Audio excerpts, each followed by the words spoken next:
আমি অনেক ভিডিও ছাড়ি, অনেকগুলো ভিডিও বিভিন্ন জায়গার যেমন ইউনিভার্সিটির অনেকগুলো ভিডিও আমি ছাড়ছি, অনেকগুলো ভিডিও আপনাদের মাঝে দিছি আমি।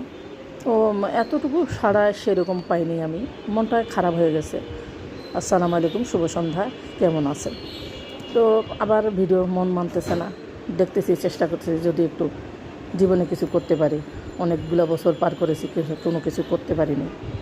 তো ইউনিভার্সিটির অনেক ভিডিও আপনাদের মাঝে আমি শেয়ার করেছি। এটা আরেকটা, এটা আমি দোতলায় যখন আমার ছেলের কাগজপত্র জমা দিতে গেছি তখনই এই জায়গাটায় আমার দেখে ভালো লাগছে। আপনাদের ভালো লাগবে কি না জানি না। দেখেন, প্রত্যেকটা জায়গায় মনে হয় অন্যরকম একটা সৌন্দর্য, প্রতিটা জায়গা দেখতে অনেক সুন্দর লাগে। আর পাশে যে ফ্ল্যাটগুলো আছে ওগুলোও মনে হয় যে সুন্দর সাজানো গোছানো।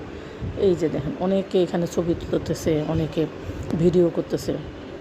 আর মাঝে মাঝে পানিগুলোর মধ্যে ফোয়ারা এইভাবে দিছে, কতগুলো ফোয়ারা এত। আর এই দেখেন, মানুষকে খাওয়ানোর জন্য পানি যেন মানুষ স্টুডেন্টরা খেতে পারে, সেই জন্য আবার এখানে একটা ফিল্টার, দুটো ফিল্টার দিয়ে দিছে। আর এখানে দেখেন, যেখানে মানুষ দাঁড়ায় সেখানেই মাছগুলো দোল বাঁধে, ঝাঁক বাঁধে যায়।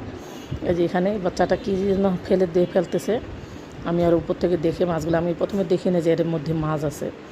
এখানে দেখার পর আমি অবাক হয়ে গেছি, এত সুন্দর রং বেরঙের মাছ। পানিগুলো কিন্তু যদি স্বচ্ছ হইতো, গাছ আছে বিধায় পানিগুলো কিন্তু পরিষ্কার না, গাছের পাতা পড়ে ময়লা পচে হয়ে যায়, এই জন্য পানিগুলো নীল।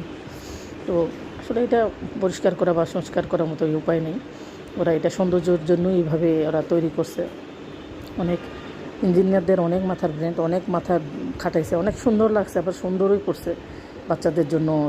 ছেলেমেয়েরা যারা লেখাপড়া করতে গেছে ওখানে, তাদের জন্য অনেক সুন্দর করে গুছাই করছে, যে বাচ্চারা যেন বোরিং ফিল না করে। এই জন্য আসলে যেটা বলি যে ভিডিও, প্রত্যেকটা ভিডিও আমি সুন্দর করে করতে পারি না, বা সুন্দর করে কথা বলতে আপনাদের মাঝে উপস্থাপন করতে পারতেছি না। তো জানি না আপনারা কতখানি আমার কোথায়